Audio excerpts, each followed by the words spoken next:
시청자 여러분 안녕하십니까? 6월 23일 목요일 굿모닝 YTN 1부를 시작합니다. 네, 먼저 오늘의 주요 뉴스부터 정리해드립니다.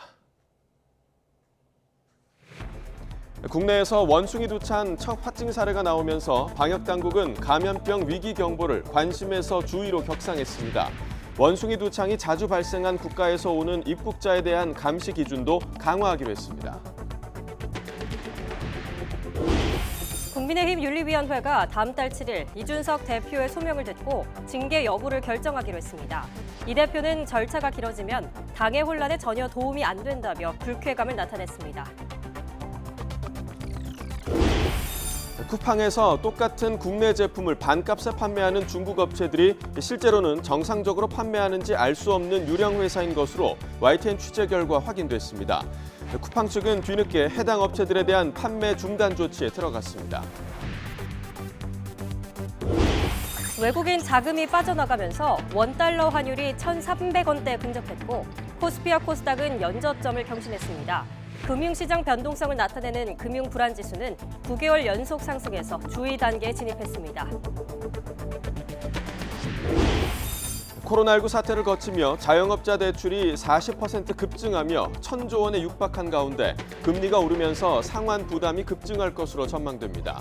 금융감독당국이 과도한 예대 마진에 대해 경고하고 나서자 주요 시중은행들이 대출금리 인하 검토에 나섰습니다.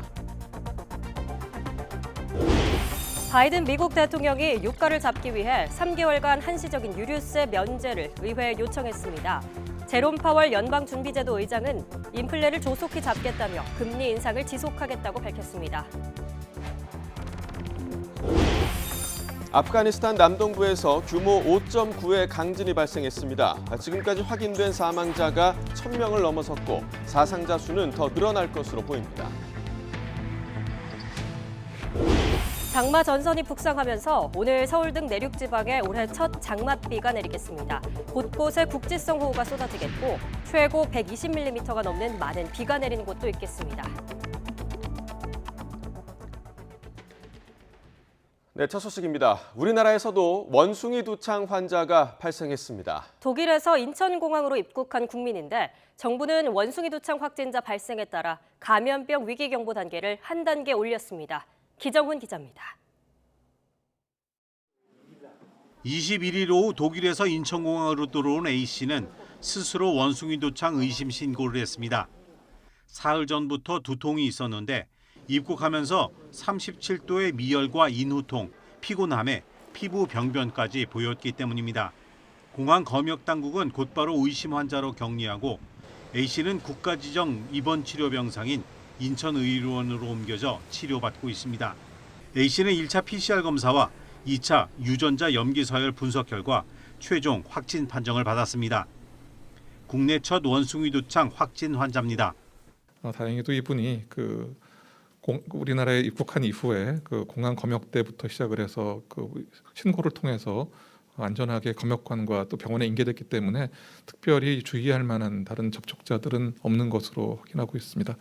질병청은 접촉자를 고, 중, 저위험 3단계로 분류하는데 고위험군은 증상이 나타난 지 21일 이내에 접촉한 동거인이나 성접촉자 등을 말합니다. 당국은 A씨와 비행기에서 가까운 자리에 앉은 중위험 접촉자들은 능동 감시하기로 했습니다. 이와 별도로 하루 먼저 입국한 외국인 한 명도 부산에서 의심 환자로 격리됐지만 검사 결과 원숭이 두창이 아닌 수두 진단을 받았습니다. 질병관리청은 이번 환자 발생으로 즉각적으로 금일 위기평가 회의를 개최하여 위기 경보를 관심에서 주의 단계로 격상하였습니다. 정부는 이에 따라 현재 대책반을 중앙방역대책본부로 격상하고 전국 시도와 발생 시도의 모든 시군구에 지역 방역 대책반을 설치하는 비상방역 체계를 가동했습니다. 원숭이 두창은 감염자의 체액이나 상처 등의 밀접 접촉 또는 성관계 등을 통해 전파되는 것으로 알려져 있습니다. YTN 기정훈입니다. 해외 입국자가 급증하면서 원숭이 두창 국내 유입이 잇따를 위험성도 함께 커졌습니다. 방역당국은 다음 달부터 원숭이 두창이 자주 발생한 영국, 독일 등 5개 국가에서 오는 입국자에 대한 발열 감시 기준을 37.5도에서 37.3도로 강화하기로 했습니다. 이형원 기자입니다. 해외에서 빠르게 확산한 원숭이 두창이 국내에 유입된 건 입국자를 통해서입니다. 최근 코로나19 유행 감소세에 해외 입국자 방역을 완화하면서 원숭이 두창 등 감염병 유입이 급증할 위험성이 커진 겁니다. 이에 방역 당국은 원숭이 두창 환자가 잇따른 국가를 중심으로 감시를 강화하기로 했습니다. 독일, 영국, 프랑스 이런 유럽 국가들에서 원숭이 두창 사례가 많이 나오고 있기 때문에 전문가 검토 좀 거쳐서 빈발하는 국가들로부터 들어오는 입국객에 대해서는 발열 감시를 좀 더 강화하겠다. 다만 최장 3주에 달하는 원숭이 두창 잠복기를 고려하면 이 같은 감시 강화만으로는 역부족일 수 있습니다. 입국 당시 아무런 증상이 없더라도 이후 의심 증상이 생기면 스스로 신고하는 게 중요한 이유입니다. 발열과 두통 등을 시작으로 발진이 생기고 이후 수포 등으로 진행하는 발병 특성을 잘 숙지한 뒤 입국 뒤 21일 안에 관련 증상이 보이면 질병관리청에 신고해야 합니다. 증상이 나타나야 감염력을 갖는 만큼 코로나19처럼 입국자 전체에 대한 사전 진단 검사까지는 계획하지 않고 있습니다. 국내 일반 인구에서의 전파 위험은 낮기 때문에 지나친 우려는 불필요하다고 의견을 주셨습니다. 하지만 긴 잠복기를 갖는 질병의 특성으로 인해서 방심해서는 안 된다고. 밀접 접촉 등 위험도를 고려해 접촉자에 대한 백신 접종도 진행할 방침입니다.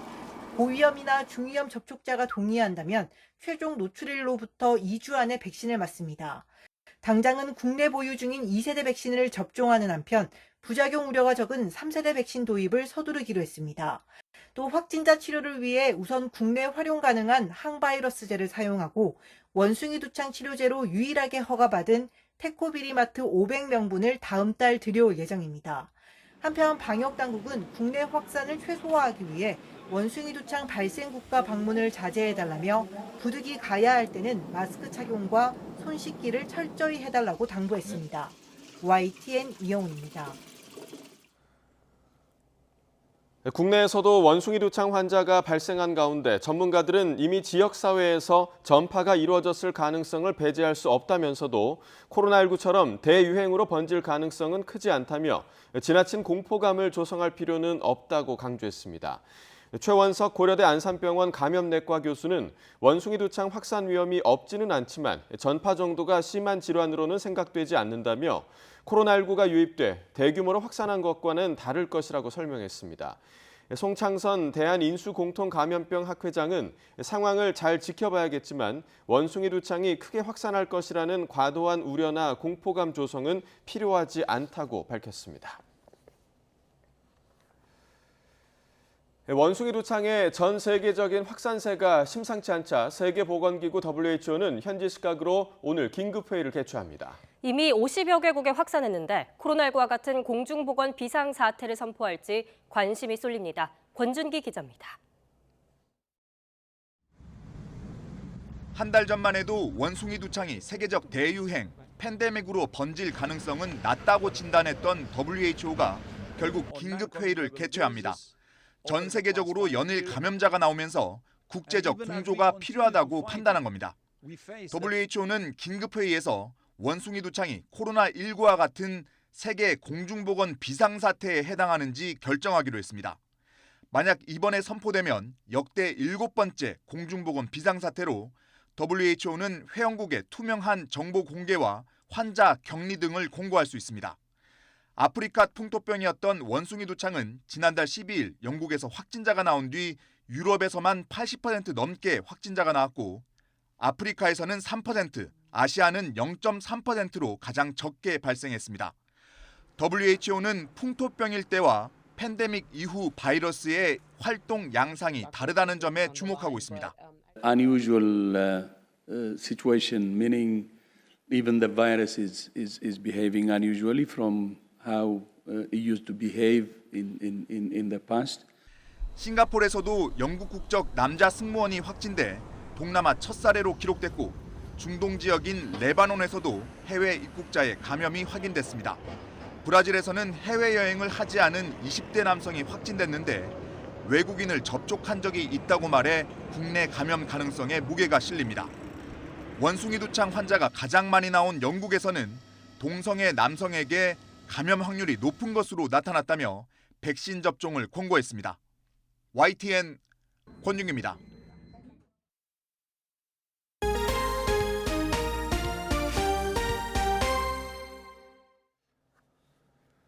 국민의힘 윤리위원회가 다음 달 7일 이준석 대표의 소명을 들은 뒤 이 대표에 대한 징계 여부를 결정하겠다고 밝혔습니다. 다만 이 대표의 측근이자 의혹에 연루돼 있는 김철근 당대표 정무실장에 대해선 징계 절차를 개시하기로 결정했습니다. 이경국 기자입니다. 저녁 7시부터 5시간가량 마라톤 회의를 진행한 국민의힘 윤리위원회. 하지만 성접대 증거인멸 의혹이 불거진 이준석 대표의 징계 여부를 결론 내진 못했습니다. 윤리위는 2주 뒤인 다음 달 7일 직접 이 대표의 소명을 들은 뒤 결정을 내리기로 했습니다. 예단해서 징계를 하겠다고 결정하고 소명을 듣는 건 아니니까요. 출석을 요청을 했습니다. 대표실에서 결과를 기다리던 이준석 대표는 판단을 미룬 윤리위를 향해 불쾌감을 드러냈습니다. 길어지는 절차가 당의 혼란에 전혀 도움이 되지 않는다는 것을 모든 구성원이 알고 있을 텐데 이게 길어지는 이유가 뭔지 좀 궁금하고.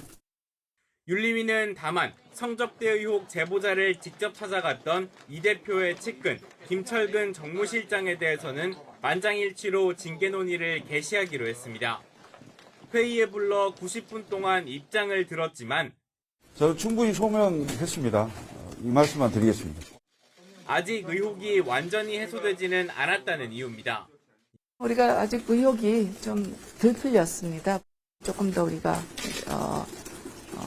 조금 심도 있게 좀 논의를 해야 될 것 같다는 판단하에 회의 도중 이 대표 측과 윤리위 사이 날카로운 신경전이 벌어지기도 했습니다. 이 대표 측은 윤리위가 회의록도 작성하지 않고 있다고 반발했지만 이양희 위원장은 사실이 아니라고 지적했고 출석 요청을 거부당했다는 이 대표의 주장을 반박하기도 했습니다. 이런 가운데 성접대 의혹 연루자인 아이카이스트 김성진 대표 측은 최근 이 대표 측에 회유와 압박이 있었다고 주장하고 나섰습니다. 수사에 있어 묵비권을 행사하고 이준석 성상납 사건 자체를 모른다는 내용의 서신을 써주면 윤리위에 제출하겠다라는 말도 전했다라고 합니다. 이 대표 측은 일방적 주장이라는 입장이지만 관련 의혹은 출구를 모르고 확산하는 상황. 여기에 측근에 대한 징계 절차까지 시작되면서 이 대표의 정치적 입지가 더욱 중대한 갈림길에 서게 됐다는 분석이 나옵니다. YTN 이경국입니다. 성희롱 발언으로 당원 자격 6개월 정지 처분을 받은 최강욱 의원의 징계를 둘러싸고 민주당이 다시 둘로 갈라져 종일 난타전을 벌였습니다. 또 재선 의원들과 친문계 전해철 의원이 이재명 의원의 당권 도전 포기를 압박하는 등 당권 구도를 놓고도 치열한 기싸움이 이어졌습니다. 박기환 기자의 보도입니다. 당 윤리심판원에서 중징계를 받은 최강욱 의원은 성희롱 가해자라는 오명을 꼭 벗어나고 싶다면서 재심을 청구하겠다고 밝혔습니다. 박지원 전 공동비상대책위원장은 곧장 반박했습니다. 재심 청구를 철회하라고 주장하는 동시에 다시 한번 철험의 해체를 주장했습니다. 반면 철험의 소속 의원들은 빨갱이 마녀 사냥이다, 정작 팬덤에 갇힌 건 박 전 위원장이라며 일제히 반발했습니다. 본인 팬덤에 치여가지고 막 춤추면서 남한테는 팬덤에 취하지 말라라고 하는 것은 조금 굉장히 모순적인 주장이 아닌가라는.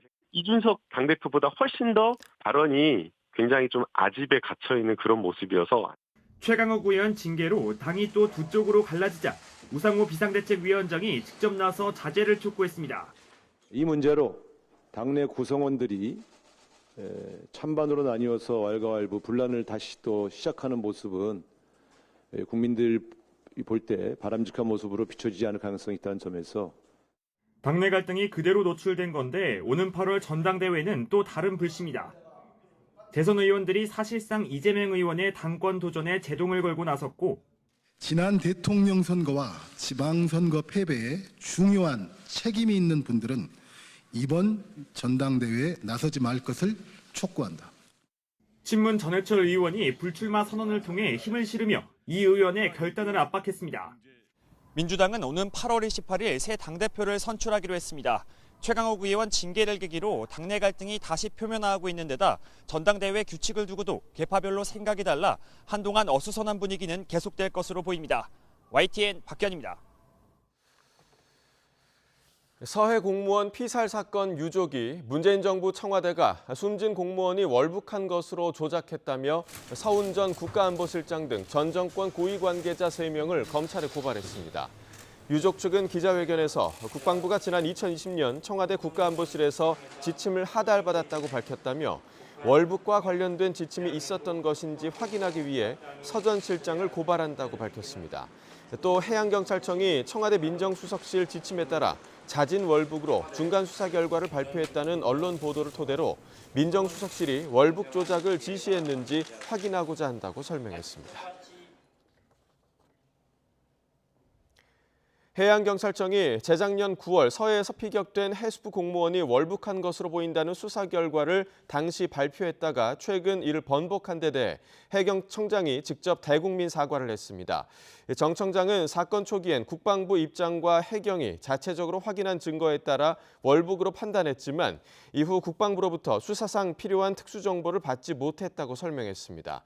그러한 만큼 월북 혐의에 관한 증거 확보가 불가능했고 기존 자료로는 월북 혐의를 입증할 수도 없어서 사건을 종결했다고 덧붙였습니다.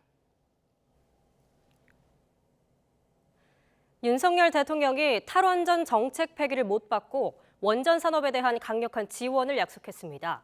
탈원전 폭탄에 원전 업계가 폐허가 됐다. 지난 5년간 바보 같은 짓을 했다. 이런 표현까지 써가며 문재인 정부를 작심 비판했는데요. 조은지 기자가 취재했습니다. 지난 4월 당선인 시절에 이어 윤석열 대통령이 경남 창원의 원전 업체를 다시 찾았습니다. 문재인 정부의 탈원전 정책 여파로 생산 라인이 멈춘 시기와 이유, 피해 규모 등 폭풍 질문을 쏟아냈습니다. 지금 15가 정도 진행해놓고 지금 스톱된 상태구나. 네, 그렇습니다. 거기 투입된 비용이 어느 정도? 탈원전을 해가지고 이거를 궁극적으로 취소를 시키면서 한 4,900억 정도가 이제 피해가 납니다. 윤 대통령은 단조 공장도 둘러봤습니다. 한 번에 17,000톤을 누를 수 있는 전 세계에서 가장 크고 강한 프레스가 있지만 제대로 사용되지 못한 데 대한 안타까움도 나타냈습니다. 조사가치인데 국내 원전의 재개 그리고 해외 수출의 원전의 핵심 소재를 저희 단종장에서 만들 수 있도록 그렇게 강하게 희망하고 있습니다. 걱정하지 마세요. 우리 한정우 장관님도 오늘 다 약속하셨고. 이어진 20여 개 원전 협력업체 대표들과의 간담회. 윤 대통령은 탈원전을 추진한 사람들이 이 현장과 산업 생태계를 둘러봤다면 과연 그런 의사결정을 했을지 의문이라며 전임 문재인 정부의 직격탄을 날렸습니다. 만일 우리가 지난 5년 동안 바보 같은 짓을 안 하고 이 원전 생태계를 더욱 탄탄히 구축했더라면은 지금 아마 경쟁자가 전혀 없었을 것이라고 저는 확신합니다. 지금이라도 바로 잡아야 할 것입니다. 비공개 자리에선 한 발 나아가 원전업계는 탈원전 폭탄이 터져 폐허가 된 전쟁터라고 표현하며 비상한 각오로 일감, 선발주를 과감하게 해달라고 주문했습니다. 고사 직전에 원전 산업에 물과 영양분을 철철 넘칠 정도로 지원해야 살까 말까 한 상황이라면서 응급조치를 취해 살려놓으면 전후방 효과로 우리 경제에 좋은 영향을 끼칠 거라고 말했습니다. 국정과제에 원전 최강국 도약을 명시한 윤 대통령은 대선 공약대로 신한울 3, 4호기 건설 재개는 효율적으로 신속 추진하겠다고 거듭 강조했습니다. 윤석열 대통령은 세계 주요국들이 무려 1,000조에 달하는 원전 시장 주도권을 놓고 치열한 경쟁을 하고 있다면서 정부도 원전 세일즈를 위해 백방으로 뛰겠다고 약속했습니다. YTN 조은지입니다. 윤석열 정부가 공공기관 다잡기에 나섰습니다. 대통령이 과감한 개선을 주문했고 경제부총리는 파티는 끝났다며 대수술을 예고했는데요. 개혁은 필요하지만 공공기관 설립 목적에 맞게 환부만 도려내야 한다는 지적이 나옵니다. 권남기 기자입니다. 코레일은 규정을 어기고 직원 성과급을 700억 원 넘게 더 줬다가 적발됐습니다. 서울교통공사 등은 직원 7인척을 정규직으로 전환했다가 채용비리 의혹에 휩싸이기도 했습니다. 한국농어촌공사나 한국가스공사는 기부금을 제멋대로 집행했습니다. 고삐 풀린 공공기관이란 지적이 나오는 이유입니다. 공공기관 혁신은 더 이상 미룰 수 없는 과제입니다. 방만하게 운영되어 온 부분은 과감하게 개선해야 합니다. 공공기관 재정 문제도 도마 위에 올랐습니다. 임직원 수는 꾸준히 늘어서 5년 동안 10만 명 가까이 증가했습니다. 부채 규모는 같은 기간 493조 원에서 583조 원으로 급증했습니다. 다만 자산도 함께 증가하며 부채 비율은 감소했습니다. 공공기관을 평가하는 정부는 앞으로 재무 성과 비중을 높일 방침입니다. 효율성, 수익성이 보다 균형 있게 평가될 수 있도록 평가 지표 구성을 재설계해 나갈 계획입니다. 하지만 공공기관의 재정 부실을 운영이 방만하기 때문이라고만 몰아가긴 어렵습니다. 물가 안정을 위한 공공요금 인상 억제 등 지금의 국민 생활을 위해 손실을 감수하는 측면도 있기 때문입니다. 무엇보다 그동안 정권마다 평가 기준을 바꾸며 자신들이 추구하는 가치 달성을 위한 도구로 공공기관을 이용한 것이 문제라는 지적도 나옵니다. 효율성과 수익성 달성도 중요하지만 공공기관의 원래 설립 취지 및 운영 목적의 달성 여부에 대한 객관적인 지표들이 들어가면 좋을 것 같습니다. 공공기관 호화 청사를 매각하라는 주문도 나왔지만 무턱대고 팔기도 어렵습니다. 한국석유공사는 지난 2017년 부채를 줄이겠다며 울산 신사옥 매각을 강행했다가 오히려 600억 원 가까운 손해를 내서 감사에 적발되기도 했습니다. YTN 권남기입니다. 윤석열 대통령이 공공기관 혁신 방안으로 호화청사는 매각하거나 임대하라는 주문을 내놓자 정부가 공공기관 청사 현황에 대한 전수조사에 들어갔습니다. 대통령실 핵심 관계자는 전국 350개 공공기관 전부를 대상으로 청사 현황 파악에 착수했다며 기획재정부 주도로 이루어진다고 말했습니다. 1차 조사 항목은 공공기관별 청사 부지 면적과 연면적, 기관장 집무실과 부속실, 접견실 등입니다. 아직 무엇을 기준으로 호화청사를 분류할지는 확정되지 않았지만 직원 1인당 평균 면적을 기준으로 비교할 수 있다고 대통령실 관계자는 설명했습니다.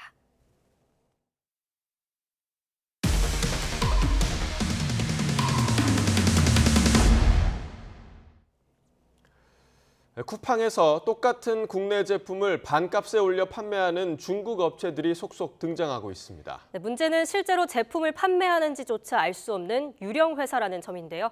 황보혜경 기자가 단독 보도합니다. 쿠팡에서 판매하고 있는 차량용 유리막 코팅제입니다. 한 국내 업체가 500ml짜리 한 통을 19,790원에 판매하고 있습니다. 그런데 또 다른 업체가 똑같은 제품을 9,870원 반값에 올려두었습니다. 국내 업체에 직접 문의해봤더니 자신들과 전혀 관계없는 회사란 답변이 돌아왔습니다. 전혀 관계없죠. 저희는 어차피 국내 생산이고 수출도 사실 안 해요. 이거 국내 내수용으로 저희가 다 팔고 있기 때문에. 이 반값 업체의 실체는 과연 뭘까? 일단 이름만 보면 중국 회사로 추정됩니다. 판매 물품은 세면기 수전에서 키높이 구두, 속눈썹 접착제까지 다양한데 대부분 국내 판매자의 절반 가격입니다. 제품 사진과 상세 페이지까지 그대로 베낀 데다 고객 후기는 아예 찾아볼 수도 없습니다. 문제는 이런 업체가 한두 곳이 아니란 점입니다. 심지어 국내에서 제조해 독점 판매하고 있는 제품까지도 버젓이 반값에 올렸습니다. 저희만 공급을 하고 있는 거죠. 그러면 중국 업체에서 수입하겠다라고 연락이 왔다거나. 아니요, 그런 건 없습니다. 이런 유령 업체들의 존재는 한 국내 업체가 최근 쿠팡 매출이 급격하게 떨어진 점을 이상하게 여겨 확인에 들어간 뒤 파악했습니다. 하루에 많게는 15개, 적게는 10개 정도 나가던 품목이 어느 날 갑자기 1개 아니면 0개까지 떨어지면서 이게 문제가 있다라고 이제 확신이 들었고 중국 업체가 이렇게 절반 가격에 노출을 시키는 것을 확인할 수 있었습니다. 이 업체들이 제품을 정상적으로 판매하는지조차 알 수 없는데 상세 페이지에 적힌 연락처로는 접촉도 불가합니다. 서비스가 일시 중단되었습니다. 확인하시고 다시 걸어주시기 바랍니다. 실물로 존재하지 않는다는 판단을 해가지고 한번 주문을 넣어봤어요. 물건을 어디서 구해서 보내줄지 뭐 이런 거 모르겠는데. 쿠팡은 가격이 저렴할수록 사이트에서 상위에 노출되는 구조라 이들 제품은 판매 순위권을 차지하고 있습니다. 사실상 국내 업체의 정상 영업을 방해하고 있는 겁니다. 이에 대해 쿠팡 측은 중국을 포함한 해외 업체들의 엄격한 입점 등록 절차를 갖추고 있다고 답변했습니다. 다만 일부 악성 해외 판매자들의 문제를 인식하고 있다며 이로 인한 피해를 막고자 24시간 모니터링과 추가 검증을 실시하고 있다고 설명했습니다. 하지만 있지도 않은 제품을 반값에 올린 이유가 뭔지 유령 업체를 둘러싼 의혹은 여전히 안개 속입니다. YTN 황보혜경입니다.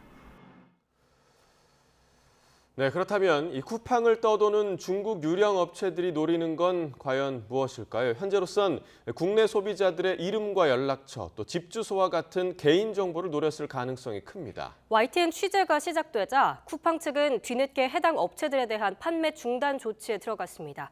계속해서 황보혜경 기자의 단독 보도입니다.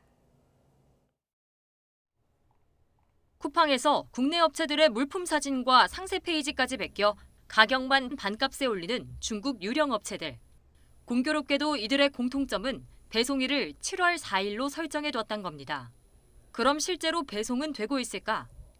확인 결과 이들 업체가 이전에 구매자에게 물건을 배송한 경우는 단 한 차례도 없었습니다. 배송 이력이 없는 업체라도 소비자가 물건을 구매하는 건 가능하지만 배송이 이뤄지지 않을 거라는 게 쿠팡 측의 설명입니다. 말 그대로 유령 업체이기 때문입니다. 이렇게 되면 쿠팡 측에서 환급을 해주면 되지만 문제는 구매자 개인정보가 그대로 이 유령 업체에 넘어갔다는 점입니다. 실제 확인 결과 구매자 이름과 연락처, 집 주소까지 판매자에게 공개되는 구조입니다. 중국 유령 업체들이 이 같은 개인정보를 노리고 반값 제품을 올렸을 가능성에 더욱 힘이 실리고 있습니다. 구매를 하는 순간 판매자에게는 구매자의 연락처, 그리고 이름, 그리고 배송 가능한 주소까지 공유가 되게 됩니다. 이 부분이 개인정보 노출로 이어질 수 있기 때문에 쿠팡 측은 이 같은 사실을 까맣게 모르고 있다가 YTN 취재가 시작되자 알게 됐습니다. 우선 이들 유령업체에 계정 정지 등의 제재를 가하고 고객 정보를 서비스 제공 이외 목적으로 활용할 경우 형사 고소할 방침이라고 설명했습니다. 구매자들의 데이터가 최신의 정확한 정보라 범죄에 충분히 활용될 수 있지만 악용되더라도 입증 자체가 쉽지 않다는 게 문제입니다. 나중에 거래가 취소된 다음에 해당 개인정보를 습득해서 불법적으로 남용하더라도 이러한 과정을 통해서 습득되는지를 우리가 증명할 수가 없거든요. 즉각적으로 해당 정보들을 불법적인 범죄나 또는 보이스피싱 등에 활용될 수 있다는 게 가장 심각한 문제가 될 수 있죠. 유령 업체를 사전에 걸러내지 못한 쿠팡 측의 잘못이 분명히 있어 보입니다. 이번에 이를 개선하지 않는다면 피해를 막는 건 결국 돈을 내고 물건을 구입하고자 하는 소비자들의 몫입니다. YTN 황보혜경입니다. 윤석열 정부 들어 첫 검찰 고위 간부 정기 인사가 단행됐습니다. 대표적인 윤석열 사단인 신봉수 서울고검 검사를 포함해 10명이 검사장 자리에 새로 올랐는데요. 전 정권에서 요직을 차지했던 고위 간부들은 대부분 한직으로 밀려났습니다. 손유정 기자입니다. 윤석열 정부 출범 이후 처음 단행된 검찰 고위 간부 정기 인사에서 윤석열 사단 검사들이 핵심 요직에 승진 배치됐습니다. 전국 검찰청의 특별수사를 총괄하는 요직인 대검찰청 반부패 강력부장에는 신봉수 서울고검 검사가 승진해 임명됐고 또 다른 윤라인, 신흥석 서울고검 검사도 의정부 지검장으로 영전했습니다. 산업부 블랙리스트 의혹 수사를 지휘하는 서울 동부지검장에는 지난 정권에서 좌천당했던 특수통 임관혁 광주고검 검사가 뒤늦게 검사장으로 승진해 발탁됐습니다. 부산고검장으로 승진한 노정현 창원지검장은 검찰 역사상 첫 여성 고검장으로 이름을 올리게 됐습니다. 이른바 윤석열 라인 특수통 편중 인사가 될 거라는 우려를 의식해 나름 균형을 맞추려 한 부분도 엿보입니다. 대표적인 공안통 송강 청주지검 차장은 검찰총장을 보좌하는 대검 기획조정부장에 낙점됐고 또 다른 공안 전문 정영학 울산지검 차장과 정진우 서울중앙지검 1차장도 각각 서울 북부지검장과 대검 과학수사부장으로 승진했습니다. 하지만 전 정권에서 승승장구했던 검찰 간부들은 유배지로 꼽히는 법무연수원 연구위원으로 밀려났습니다. 최성필 대검 과학수사부장을 비롯해 신성식 광주고검 차장, 고경순 춘천지검장이 연구위원으로 발령받았고 이종근 대구고검 차장과 김양수 부산고검 차장도 같은 곳에서 근무하게 됐습니다. 앞서 사의를 밝혔던 김관정 수원고검장과 이정수 전 서울중앙지검장, 박찬호 광주지검장의 사표도 수리됐습니다. 이번 인사에서 4명이 고검장으로 승진했고 이른바 검찰의 꽃 검사장에는 연수원 30기론 처음이자 여성인 김선아 제주지검 차장을 포함해 모두 10명이 새로 영전했습니다. 법무부는 실력과 공정에 대한 의지, 리더십 등을 종합적으로 고려한 인사라고 밝혔습니다. 이번 인사는 다음 주 월요일자로 법무부는 이달 안에 차장검사와 부장검사 등 중간 간부급 검사들에 대한 인사도 단행할 예정입니다. YTN 손유정입니다. 행정안전부의 경찰 통제 강화 추진에 대해 일선 경찰들이 중앙경찰학교에 모여 정부를 비판했습니다. 일선 경찰관 70여 명은 어제 오후 충북 충주 수안보 중앙경찰학교에서 긴급 토론회를 열고 행안부의 경찰 통제 방안 추진에 관해 논의했습니다. 참석자들은 아직 시행도 안 한 검경 수사권 조정을 핑계로 경찰 통제 방안 권고안을 제시하는 건 경찰을 행안부 아래 정치 경찰로 길들이려는 의도라고 지적했습니다. 행정안전부 경찰제도개선자문위원회 경찰 통제 권고안을 두고 경찰은 초법적이고 위헌적이라 수용할 수 없다고 반발했습니다. 경찰청 경찰수사심의위원회는 경찰국 신설 등의 통제 방안은 경찰을 국가 권력에 예속화시켜 정치적 중립성, 독립성을 심각하게 훼손할 거라고 비판했습니다. 이어 경찰은 권고안이 헌법의 권력분립 원칙에 반하고 모든 국가 작용은 법률에 근거해야 한다는 법률 유보 원칙 등에도 어긋난다고 지적했습니다. 네, 금융시장 분위기가 심상치 않습니다. 원달러 환율은 1,300원대까지 근접하면서 13년 만에 최고치를 기록했고 코스피와 코스닥은 또다시 연저점을 경신했습니다. 한국은행은 금융불안지수가 주의 단계로 진입했다고 밝혔습니다. 박병한 기자입니다. 원달러 환율은 3.7원 오른 1297.3원의 거래를 마쳤습니다.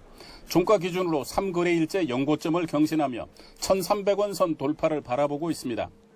지난 2009년 7월에 1,315.0원 이후 12년 11개월 만에 최고치입니다. 미국이 기준금리를 0.75%포인트 올린 이후 환율은 오르고 증시는 속절없이 떨어지고 있습니다. 코스피는 66포인트 이상 하락해 2342.81로 마감하면서 1년 7개월 만에 최저치를 기록했습니다. 한때 10만전자 기대를 모았던 삼성전자는 1.5% 이상 하락해 57,600원에 마감했습니다. 네이버와 카카오도 각각 4%, 2% 넘게 떨어지면서 무기력한 장세를 이어가고 있습니다. 코스닥은 3% 이상 하락한 746.96에 마감해 23개월 만에 최저치를 기록했습니다. 경기 침체 이슈가 불거진 가운데 기술 섹터와 관련된 수요 둔화 이슈까지 겹치면서 전반적으로 투자 심리가 위축돼 있었기 때문에 외국인의 매물이 전체적으로 받쳐줄 사람들이 없다 보니까 낙폭이 좀 더 확대되는 그 흐름이 좀 나왔다라고 보시면 될 것 같아요.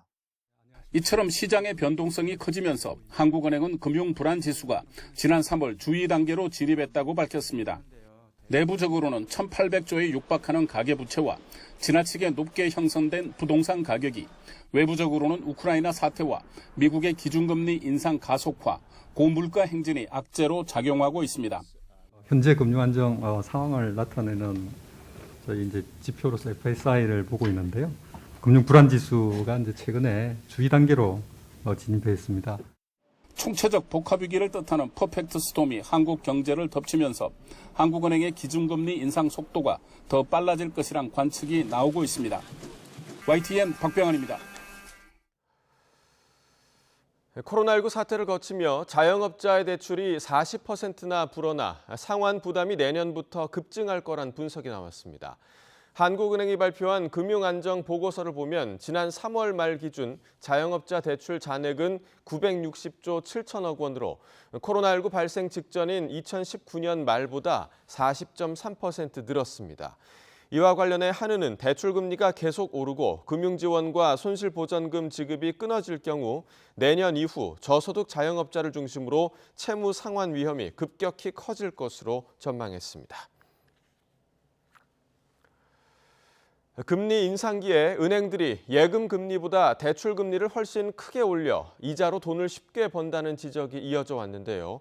금감원이 지나친 이익 추구라며 경고장을 날리자 주요 시중은행들이 대출 금리 인하를 검토하고 있습니다. 강희경 기자가 보도합니다.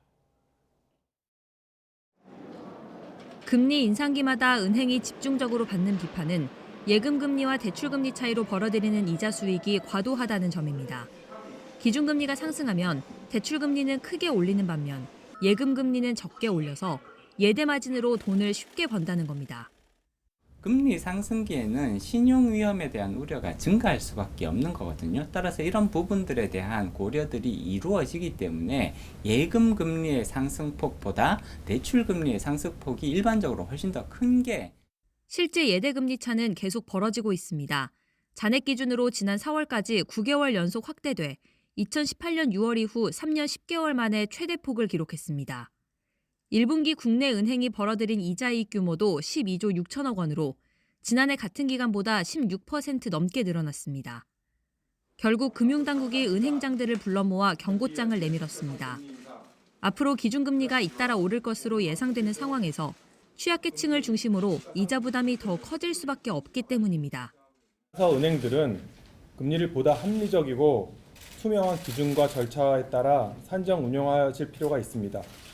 사실상 예대마진을 축소하라고 주문한 셈입니다. 은행들은 곧바로 반응했습니다. 인터넷은행인 K뱅크는 전세대출 금리를 최대 0.41%포인트 낮췄고 NH농협은행은 전세자금대출 우대금리를 0.1%포인트 확대했습니다. 4대 주요 시중은행도 내부 검토에 들어갔습니다. 아직까지 구체적으로 정해진 바는 없으나 금융소비자의 부담 완화를 위한 조치를 검토 중입니다. 다른 관계자도 금리 인하와 관련해 은행들이 비슷한 취지에서 공감대를 형성하고 있는 것으로 안다고 분위기를 전했습니다. 다만 대출금리를 더 내릴 수 있는 여지가 없는데도 금융당국의 요구에 어느 정도 반응할 수밖에 없다는 말도 나오고 있어서 당분간 금리 인하를 둘러싼 눈치 싸움이 이어질 것으로 보입니다. YTN 강희경입니다.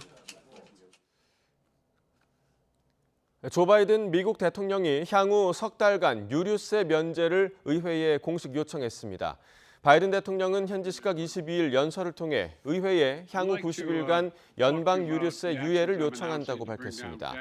또 연방 유류세보다 더 높은 세율이 부과되는 주 유류세도 일시적으로 면제해 줄 것을 각 주에 요청했습니다.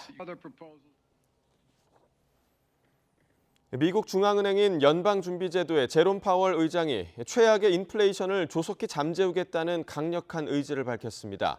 파월 의장은 현지 시각 22일 상원은행위원회에 출석해 인플레이션을 잡을 것을 강력히 약속한다며 이를 위해 신속히 움직이고 있다고 말했습니다. 또 강력한 노동시장을 유지하고자 한다면 물가 상승을 끌어내리는 것이 필수적이라며 몇 달 내에 물가 압박이 완화되는 증거를 볼 수 있을 것이라고 강조했습니다. 아프가니스탄 남동부서 규모 5.9의 강진이 일어나 1,000명이 넘는 사망자가 발생했습니다. 주민이 잠든 한밤중에 지진이 발생한 데다 엉성하게 지어진 흙집이 우르르 무너져 내리면서 피해는 더욱 컸습니다. 이종수 기자입니다. 현지 시각 22일 아프간 남동부 파키스탄 국경 인근 파크티카주에 발생한 규모 5.9 강진으로 가옥이 일부만 남았을 뿐 우르르 무너져 돌무더기가 됐습니다. 강진이 주민들이 잠든 새벽 1시 24분쯤 발생해 피해가 더욱 컸습니다.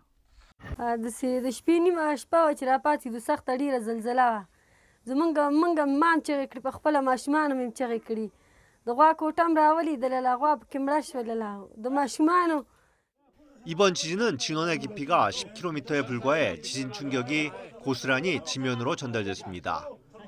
아프간 시골에는 구조물 없이 진흙이나 흙벽돌 등으로 얼기설기 지은 집이 대부분이어서 강진에 맥없이 무너지면서 압사한 주민도 많습니다. 올해 1월에도 아프간 서부에서 규모 4.9, 5.6의 지진이 잇따라 발생하자 흙집 800여 채가 파괴됐습니다. 이번 강진으로 북은 호스트주 등에서도 사상자가 발생했고 산간 지역 피해는 제대로 집계되지 않은 상태여서 사상자 수는 더욱 늘어날 것으로 보입니다. 탈레반 정부는 헬리콥터 등을 동원해 구조와 수색에 나섰고 피해 지역에 구호 물품도 전달하고 있습니다. 또 긴급 내각 회의를 소집하고 희생자 지원에 나섰습니다.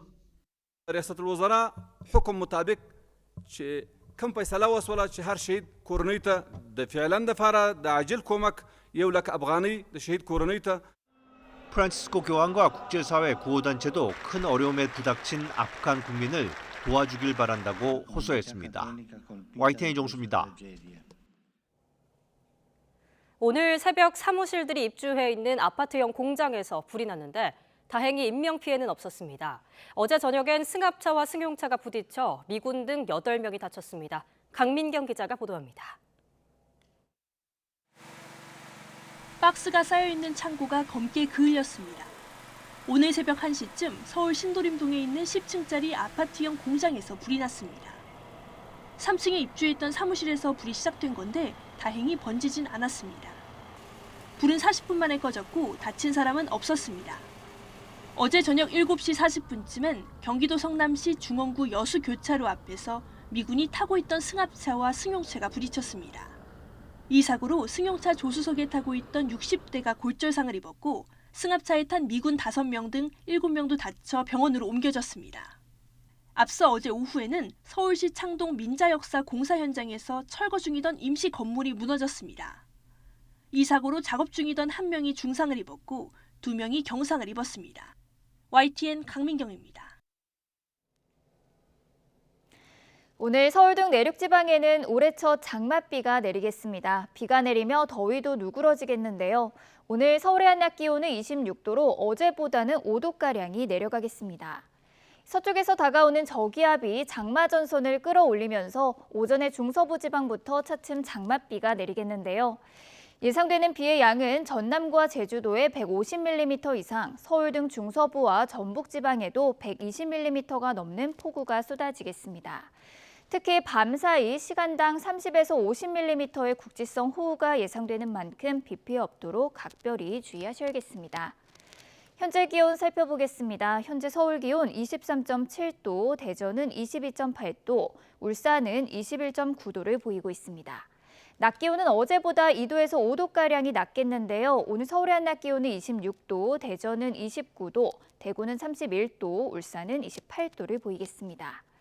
주말에는 남해안과 제주도에 장맛비가 이어지겠습니다. 지금까지 날씨 정보였습니다. 국내에서 원숭이 두창 첫 확진 사례가 나오면서 방역당국은 감염병 위기 경보를 격상했고 입국자 감시 기준도 강화하기로 했습니다. 세계보건기구는 오늘 긴급회의를 열고 원숭이 두창이 코로나19와 같은 세계 공중보건 비상사태에 해당하는지 결정할 예정입니다. 국민의힘 윤리위원회가 다음 달 7일 이준석 대표의 소명을 듣고 징계 여부를 결정하기로 했습니다. 이 대표는 절차가 길어지면 당의 혼란에 전혀 도움이 안 된다며 불쾌감을 나타냈습니다. 외국인 자금이 빠져나가면서 원달러 환율이 1,300원대에 근접했고 코스피와 코스닥은 연 저점을 경신했습니다. 금융시장 변동성을 나타내는 금융불안지수는 9개월 연속 상승해 주의 단계에 진입했습니다. 바이든 미국 대통령이 유가를 잡기 위해서 3개월간 한시적인 유류세 면제를 의회에 요청했습니다. 제롬 파월 연방준비제도 의장은 인플레를 조속히 잡겠다며 금리 인상을 지속하겠다고 밝혔습니다. 아프가니스탄 남동부에서 규모 5.9의 강진이 발생했습니다. 지금까지 확인된 사망자가 1,000명을 넘어섰고 사상자 수는 더 늘어날 것으로 보입니다. 장마 전선이 북상하면서 오늘 서울 등 내륙 지방에 올해 첫 장맛비가 내리겠습니다. 곳곳에 국지성 호우가 쏟아지겠고 최고 120mm가 넘는 많은 비가 내리는 곳도 있겠습니다.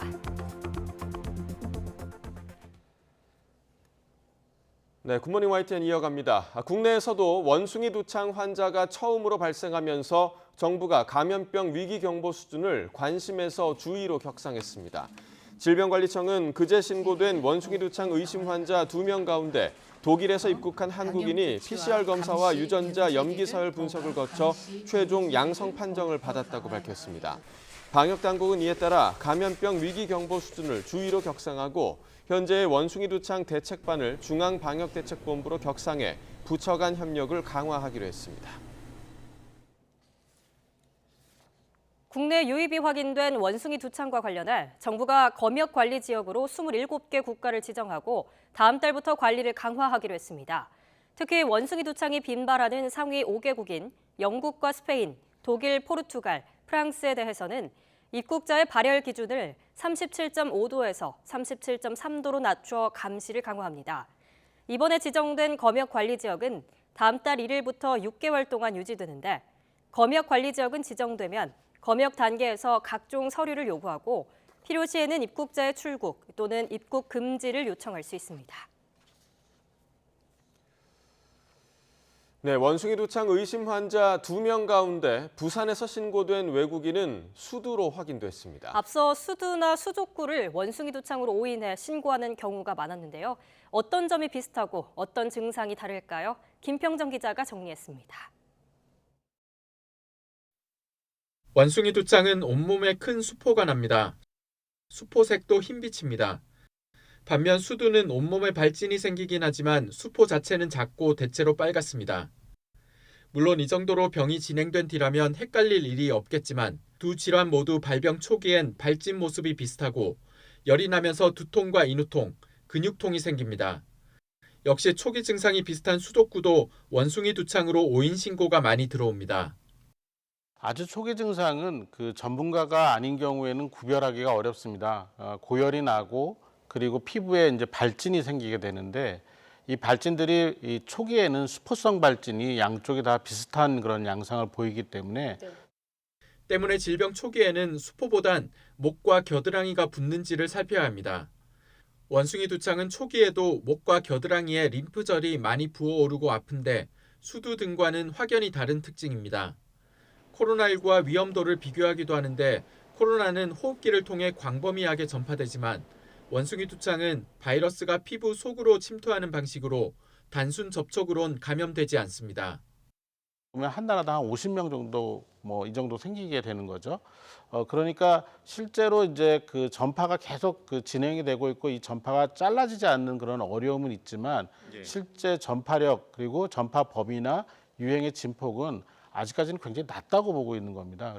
치명률은 3에서 6%로 알려져 있는데 이제까진 거의 아프리카에서만 발생해 치료받기 어려웠던 이유도 있는 만큼 지나치게 두려워할 필요는 없다고 전문가들은 조언했습니다.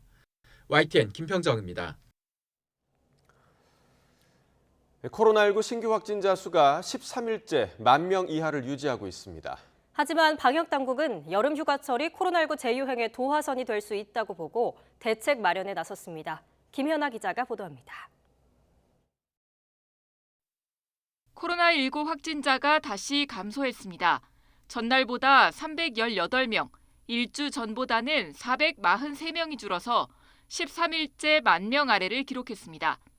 위중증 환자는 64명, 사망자는 11명입니다.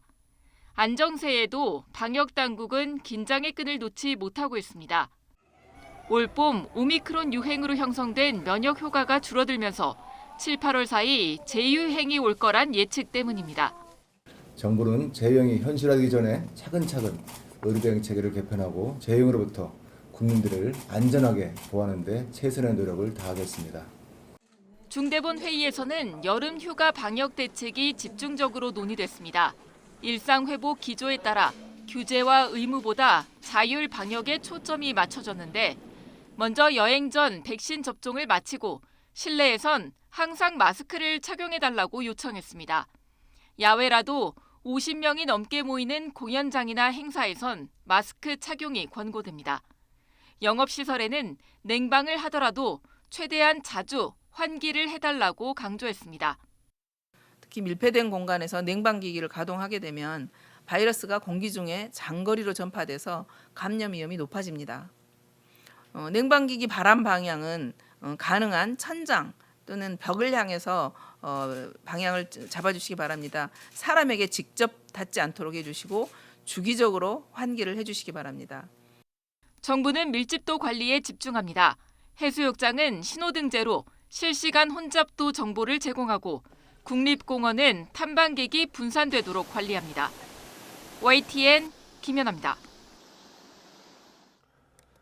어젯밤 9시까지 전국에서 코로나19 확진 판정을 받은 사람은 7,053명으로 집계됐습니다. 그제 같은 시간대 집계치보다 1,499명이 적습니다.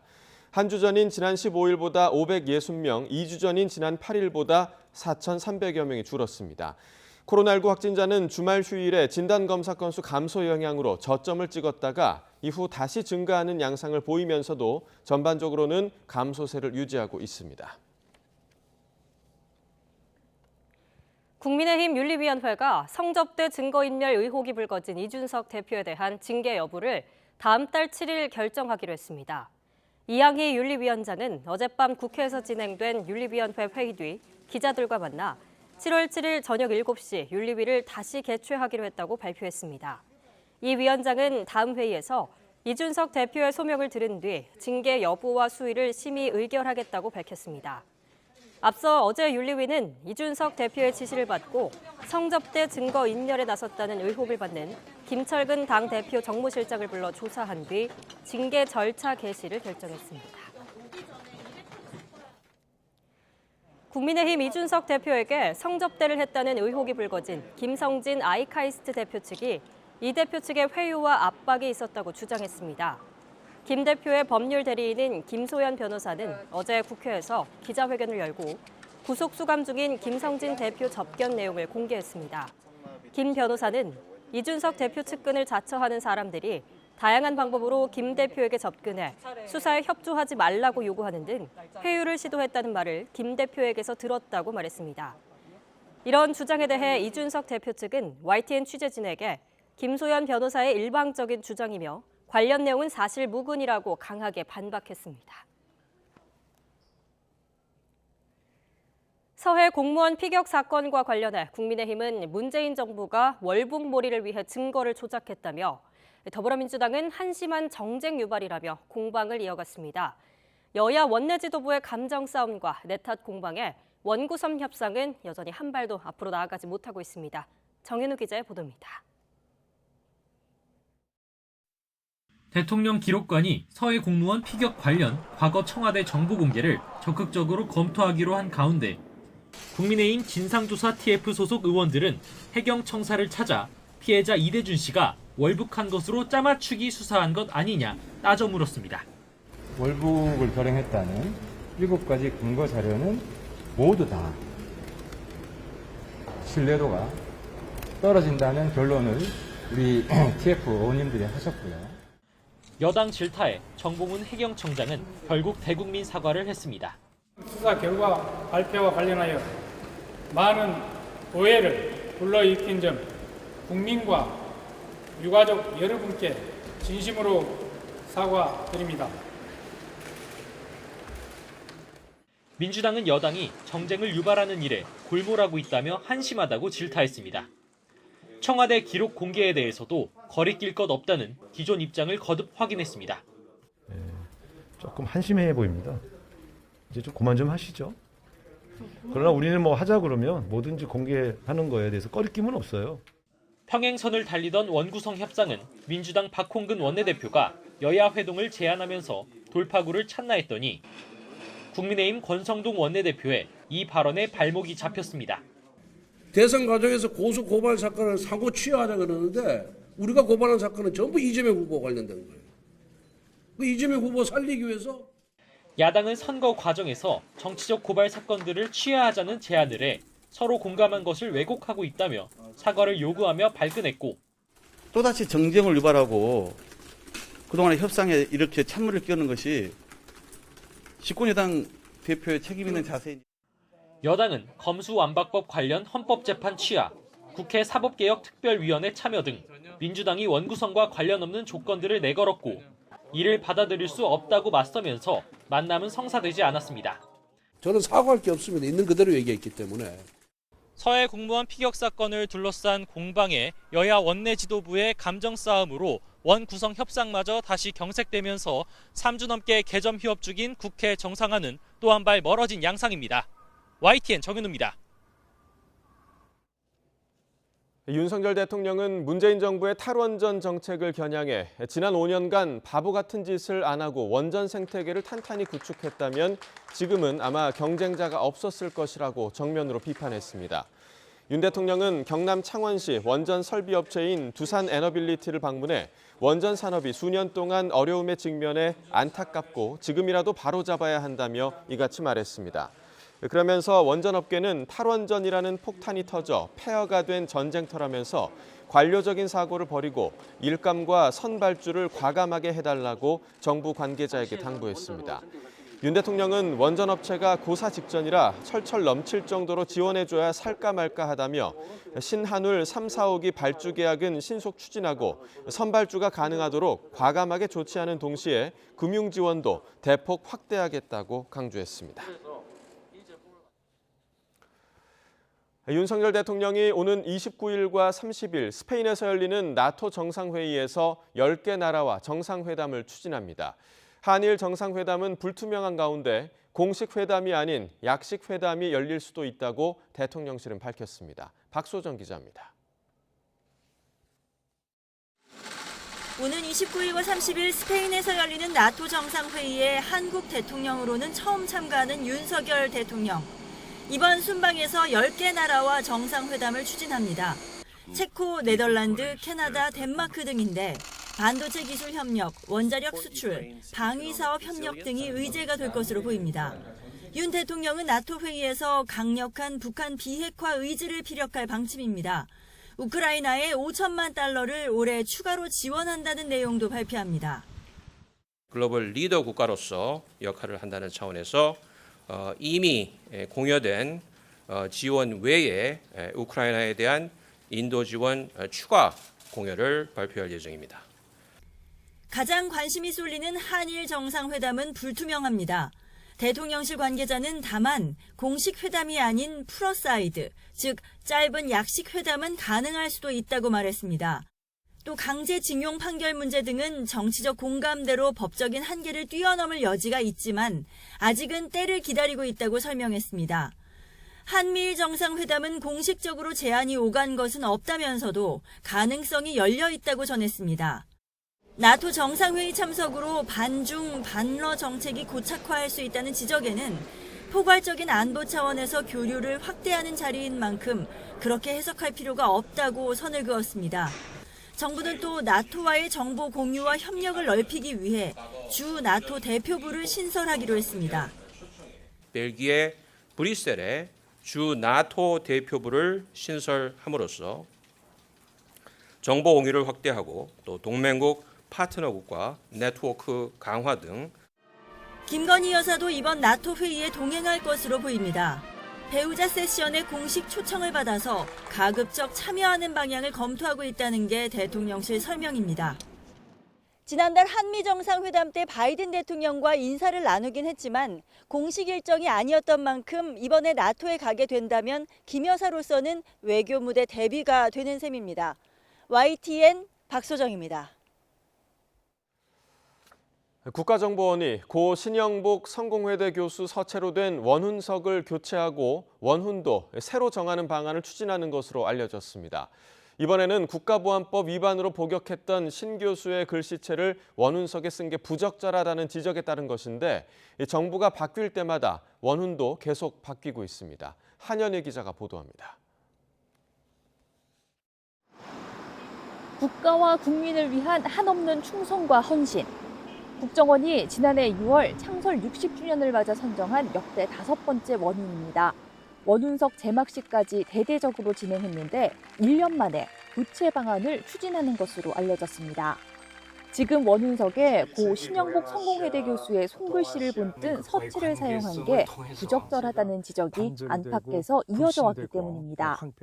국정원 전직 직원들의 모임이 규탄 성명을 내는가 하면 일부 시민단체들은 원훈석 철거를 요구하는 집회와 시위를 벌이기도 했습니다.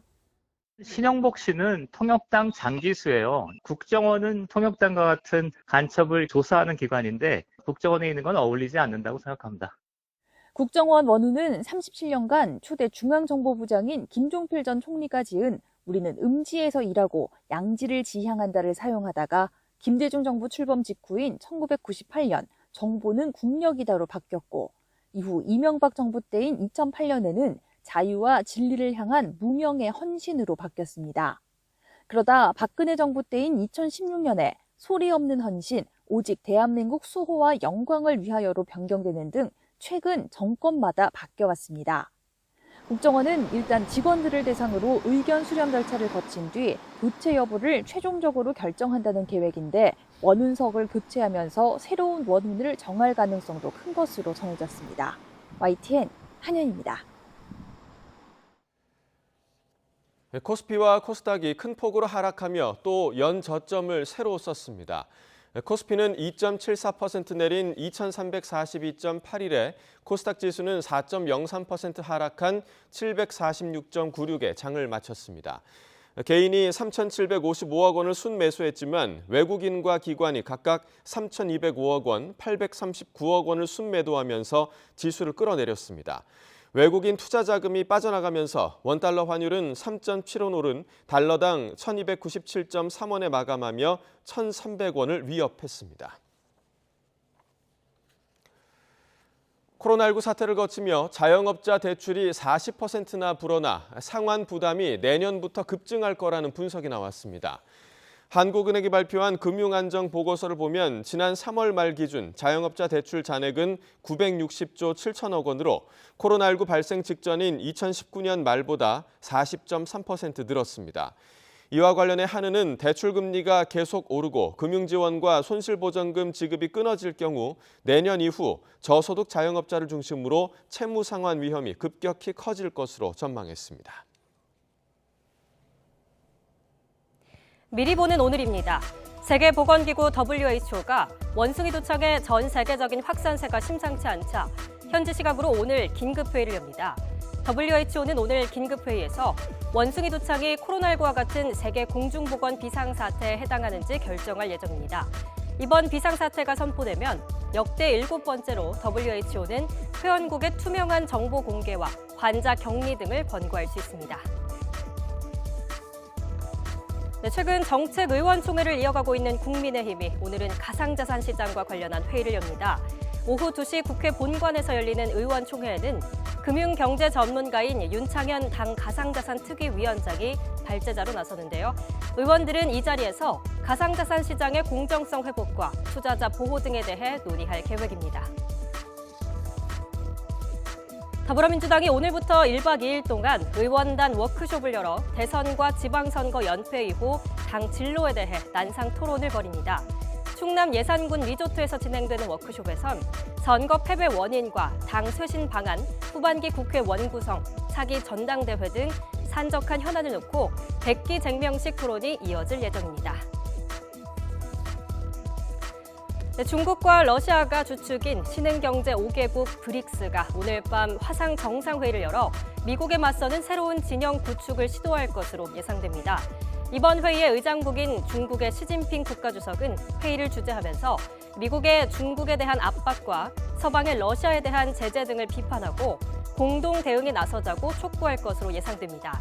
화상으로 참여하는 푸틴 러시아 대통령도 우크라이나를 지원하는 미국과 서방을 비난하면서 브릭스 차원의 협력을 요청할 거로 관측됩니다.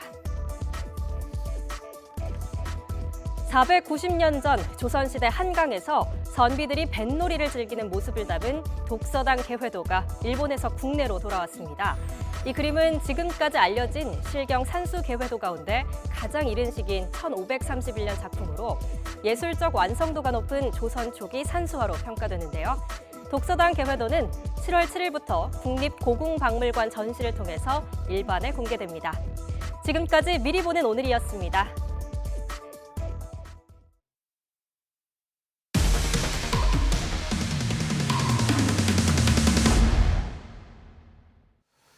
검찰이 루나 폭락 사태와 관련해 개발자 권도형 테라폼레스 대표에게 사기 이외에 자본시장법 위반 혐의 적용을 검토하고 있습니다. 그 판단의 근거가 될 수 있는 게 미국 투자자들이 권 대표 등을 상대로 낸 집단 소송인데 YTN이 소송장을 입수해 분석해봤습니다. 신지원 기자가 단독 보도합니다. 권도영 테라폼랩스 대표가 만든 암호화폐 생태계에서 테라의 값은 1달러에 고정돼 있습니다. 테라의 가치가 떨어지면 루나로 테라를 사들여 1테라는 1달러라는 공식을 지킵니다. 이 업무를 전담하는 싱가포르 법인 루나 파운데이션 가드를 찾아가 봤습니다. 서류상으로만 존재하는 이른바 등록 사무소였습니다. We are just the registered office of Luna. Any activities or whatever, we won't comment. It's a yearly fee. 권 대표는 테라와 루나 생태계를 지킬 뿐 수익 활동은 하지 않는다며 이곳을 비영리 법인으로 등록했습니다. 그런데 미국 투자자들은 루나 파운데이션 가드의 활동을 근거로 루나와 테라가 암호화폐이자 주식이나 채권 같은 증권이기도 하다며 집단 소송을 냈습니다. 테라 가치를 1달러로 지켜 고이율을 보장하는 일이 기업이 주주들에게 수익을 돌려주는 것과 다름없다는 논리입니다. 증권에서의 수익을 얻는 구조랑 비슷해요. 회사가 돈을 열심히 벌면 여기에 투자한 나는 그 지분만큼의 돈을 받는다. 이런 거에 기대를 하고 증권에 투자를 하잖아요. 테라에다가 돈을 넣어두면 루나가 가치가 상승하면 나는 이걸로 인해서 안정적인 수익을 기대할 수 있겠구나. 미국 투자자들은 증권이라면 허가 먼저 받아야 하고 투자자 보호 조치도 해야 하는데 그러지 않았다며 거래 무효를 요구하고 있습니다. 미국 증권거래위원회도 권 대표를 무허가 증권 판매 혐의로 수사하고 있습니다. 우리나라의 자본시장법상의 투자계약증권이 이 미국 증권법상의 인베스트먼트 컨트랙과 정의가 거의 비슷합니다. 우리나라에서도 그런 증권인 가상자산과 증권이 아닌 가상자산을 구별을 시작할 수 있는 굉장히 중요한 규제적인 관점에서의 시작점이 될 수 있을 거라고 생각합니다. 권 대표를 수사하는 우리나라 검찰도 미국 증권거래위원회 의견서와 투자자 소송장을 입수해 분석하고 있습니다. 미국 증권거래법에 해당하는 자본시장법 위반 혐의 적용이 가능한지 금융당국과 함께 법리 검토에 들어갈 것으로 보입니다. YTN 신지원입니다. 경영진의 횡령과 배임으로 상장 폐지 위기에 놓인 코스닥 상장사 신라젠의 소액 주주들이 한국거래소와 전 경영진을 상대로 손해배상 소송을 냈습니다. 신라젠 소액 주주 1000여 명은 어제 한국거래소와 문은상 전 신라젠 대표 등을 상대로 5억 원 규모의 손해배상금을 청구하는 소송을 제기했습니다. 주주들은 신라젠 상장 폐지 위험은 문 전 대표 등 전 경영진의 범죄 혐의와 거래소의 부실 상장 심사에서 비롯됐다며 그에 따른 손해를 배상해야 한다고 밝혔습니다. 네, 얼마 전 학교 급식에서 잇따라 죽은 개구리가 나왔다는 소식 전해드렸는데요. 이들 학교에 열무김치를 납품했던 업체 2곳을 점검한 결과 모두 식품안전관리 인증 기준 해썹 부적합 판정이 내려졌습니다. 하지만 이 중 한 곳은 아직 과실이 명백히 밝혀지지 않았다며 서울 72개 학교에 여전히 김치를 납품하고 있는 것으로 드러났습니다. 신현준 기자의 보도입니다. 지난달 30일 서울 강서구의 한 고등학교 급식 열무김치에서 죽은 개구리가 발견된 데 이어 지난 15일엔 서울의 중구 고등학교 급식 열무김치 국수에서 개구리 사체가 나왔습니다. 두 학교는 서로 다른 업체에서 열무김치를 납품받았는데 두 업체 모두 식약처로부터 해썹 1차 부적합 판정을 받았습니다. 식약처 관계자는 식품 원부 재료의 입고 검사와 방충 방서 관리가 미흡해 1차 부적합 판정했다며 재평가에서도 부적합 결정이 내려지면 인증이 취소된다고 설명했습니다. 사고의 원인은 강서구 고등학교의 경우 식품업체가 열무를 절이고 세척, 탈수하는 과정에서 이물질이 걸러지지 못한 점을 꼽았습니다. 식재료를 검수하고 용기에 담는 과정에서 걸러내지 못한 학교의 책임도 인정됐습니다. 중구 학교도 비슷한 과정으로 개구리가 섞여 들어간 것으로 추정하고 있지만 납품업체가 강력히 결백을 주장해 발생 원인을 일주일째 결론 내리지 못하고 있습니다. 이러다 보니 이 업체와 계약한 학교 74곳 가운데 72곳엔 여전히 김치가 납품되고 있습니다. 그리고 원인이 명확하게 밝혀지지 않은 상태에서는 아마 일방적 계약을 취소하기가 아마 부담스럽고 나중에 원인이 다르게 밝혀지면은 책임 문제가 있기 때문에 이에 따라 서울시교육청은 급식에서 이물질이 발견되는 즉시 급식 전자조달 시스템 등록을 정지하도록 한국농수산식품유통공사에 협조를 요청했고 긍정적인 답변을 받았습니다. 또 여름방학까지 급식 식단에서 열무김치를 제외하고 학교에 열무김치를 납품하는 업체들에 대해 전수조사를 진행할 예정입니다. YTN 신현주입니다. 아프가니스탄 남동부에서 규모 5.9의 강한 지진이 일어나 1,000명이 넘는 사망자가 발생했습니다. 현지 시각 22일 새벽 1시 24분쯤 아프간 남동부 파키스탄 국경 인근인 파크티카주에 규모 5.9의 지진이 발생했다고 아프간 당국과 주요 외신들이 전했습니다. 파크티카 주 탈레반 정부 문화공보국은 파크티카 주에서만 1,000명 넘게 사망했고 1,500여 명이 다쳤다고 밝혔습니다. 또 부근 호스트 주 등에서도 사상자가 발생했고 산간 지역 피해는 제대로 집계되지 않은 상태여서 사상자 수는 더 늘어날 것으로 보입니다. 네, 우리나라 독자적인 발사체 기술로 누리호 발사에 성공했지만 우주 강국으로 도약하기 위해선 넘어야 할 산이 적지 않습니다.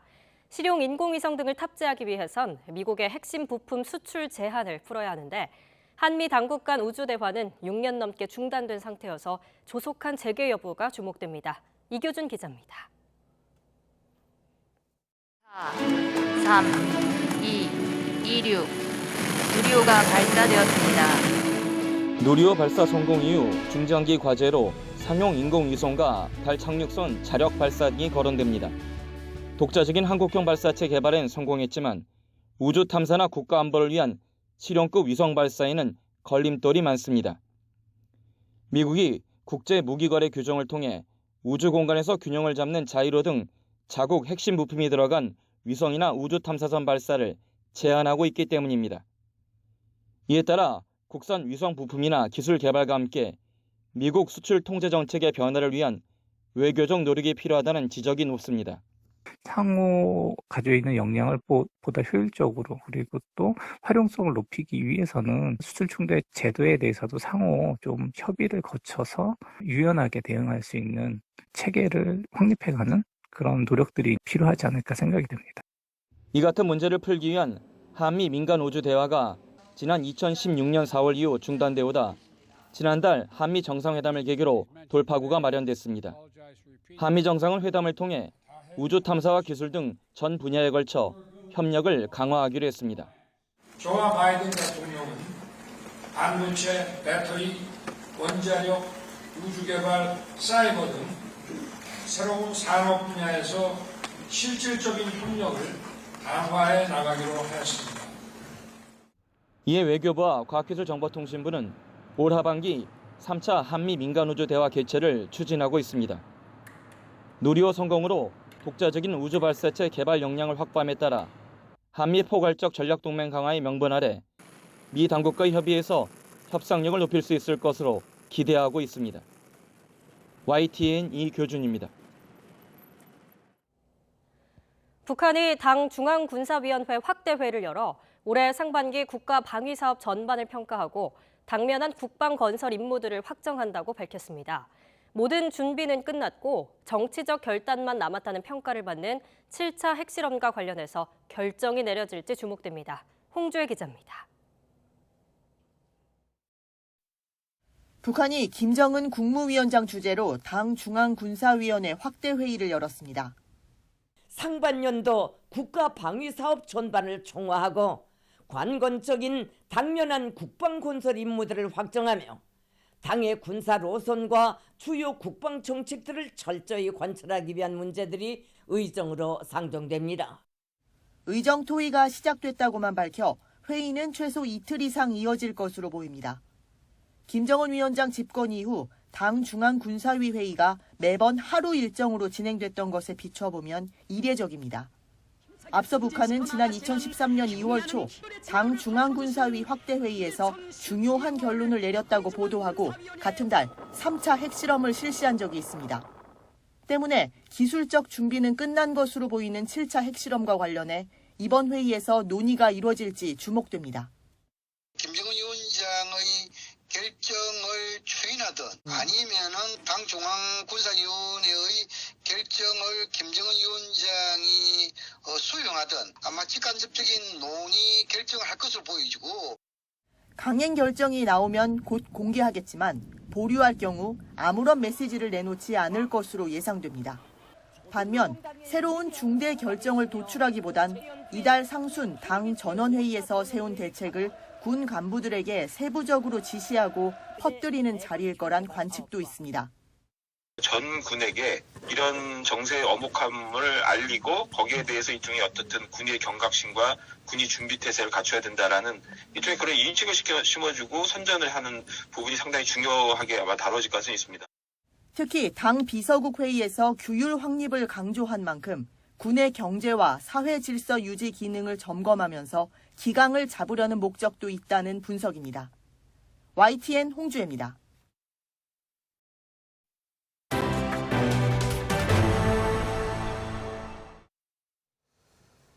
물가 상승 압력이 계속 커지는 가운데 지난달 생산자 물가지수가 또 역대 최고치를 기록했습니다.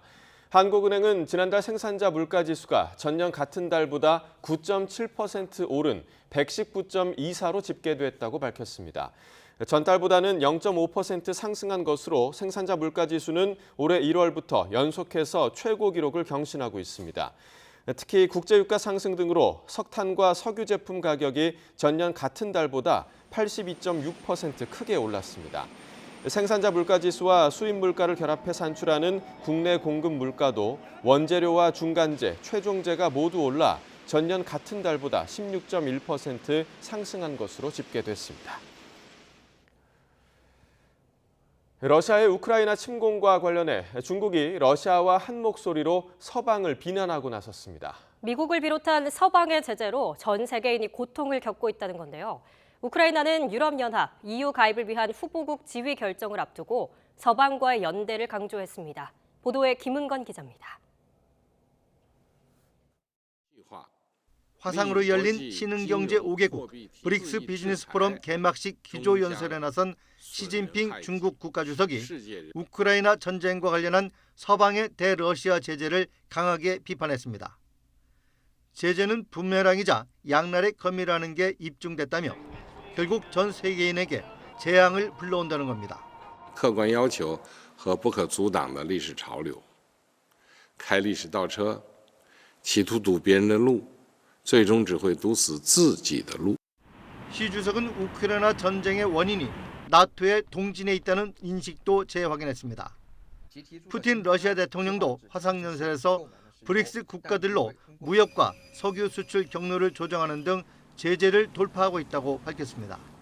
предпринимают оперативные шаги по развитию транспортной инфраструктуры, перестраивают логистические маршруты, создают новые производственные цепочки. 러시아는 또 2차 세계대전 당시 나치가 러시아를 침공한 날을 맞아 독일의 우크라이나 무기 지원을 강하게 비난했습니다. 반면 올라프 숄츠 독일 총리는 우크라이나 재건을 위한 마셜 플랜이 필요하다면서 무기 지원을 계속할 뜻을 밝혔습니다. 젤렌스키 우크라이나 대통령은 이번 EU 정상회의에서 EU 후보국 지위가 결정될 것을 확신한다며 서방과의 연대를 강조했습니다. Looking forward to a positive European decision for Ukraine. Embrace Ukraine, strengthen Europe. 앞서 폰데르라이엔 EU 집행위원장도 긍정적인 결과가 나올 것으로 확신한다고 밝혀 우크라이나가 EU 회원국이 되기 위한 첫 관문은 무난히 통과할 것으로 보입니다. EU 정상회의에 이어 주요 7개국 G7과 나토 정상회의 등 서방의 대형 국제회의를 앞두고 전선에서 우위를 점하려는 양측의 공방도 더욱 치열해지고 있습니다. YTN 김은건입니다. 러시아가 유럽의 천연가스 공급을 아예 중단할 수도 있으며 유럽이 위기 상황에 대비해야 한다는 계획을 마련해야 한다는 지적이 나왔습니다.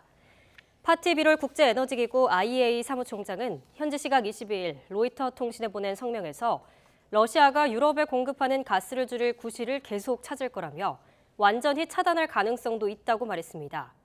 비롤 사무총장은 러시아가 가스 공급을 줄여나가는 건 수요가 늘어나는 겨울철을 앞두고 지렛대를 확보하려는 차원으로 보인다며 가스를 완전히 차단하는 것이 가장 유력한 시나리오는 아니라고 설명했습니다. 미국 마이애미 공항에서 현지 시각 21일 비상 착륙하던 여객기가 화재에 휩싸이면서 탑승객이 긴급 탈출하는 사고가 발생했습니다. 현지 언론 등에 따르면 도미니카 공화국 산토도밍고에서 승객 126명과 승무원을 태우고 당일 오후 마이애미에 도착한 여객기 날개에 화재가 발생했습니다.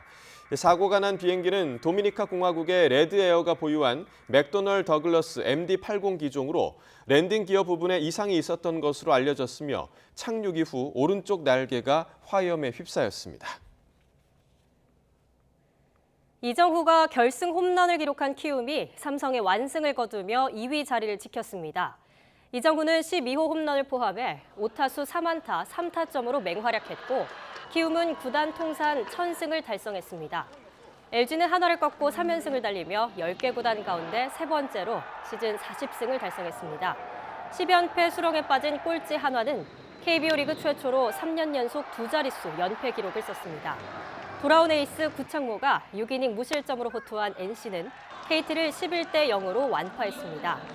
한동희가 결승타를 친 롯데는 짜릿한 역전승으로 기아 전 4연패에서 벗어났고 SSG는 두산의 한 점 차 승리를 거뒀습니다. 오늘은 서울 등 내륙 지방에도 올해 첫 장맛비가 내리겠습니다. 특히 오늘 밤 사이에 천둥과 번개를 동반한 시간당 30에서 50mm의 매우 강한 비가 집중되겠는데요. 특히 취약 시간대인 밤 사이에 많은 비가 내릴 것으로 예상되는 만큼 비 피해 없도록 주의하셔야겠습니다. 오늘 흐리고 비가 내리면서 더위는 주춤하겠는데요. 오늘 서울의 한낮 기온은 26도로 어제보다는 5도가량이 내려가겠습니다.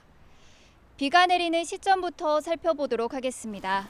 서쪽에서 다가오는 저기압이 장마 전선을 끌어올리면서 오전에 중서부 지방부터 차츰 장맛비가 내리겠는데요. 예상되는 비의 양은 전남과 제주도에 150mm 이상, 서울 등 중서부와 전북 지방에도 120mm가 넘는 폭우가 쏟아지겠고요. 내일 오후에는 대부분 그치겠습니다. 오늘 낮 기온은 서울이 26도, 광주가 28도, 대구는 31도 등으로 어제보다는 2도에서 5도가량이 낮겠습니다. 토요일에는 남해안과 제주도에, 일요일에는 제주도에 장맛비가 이어질 전망입니다. 오늘 제주도와 해안가를 중심으로는 초속 20m 안팎의 매우 강한 바람이 불 것으로 보이니까요. 해안가 안전사고에도 각별히 주의하셔야겠습니다. 지금까지 서울 상암동에서 YTN 신미림입니다.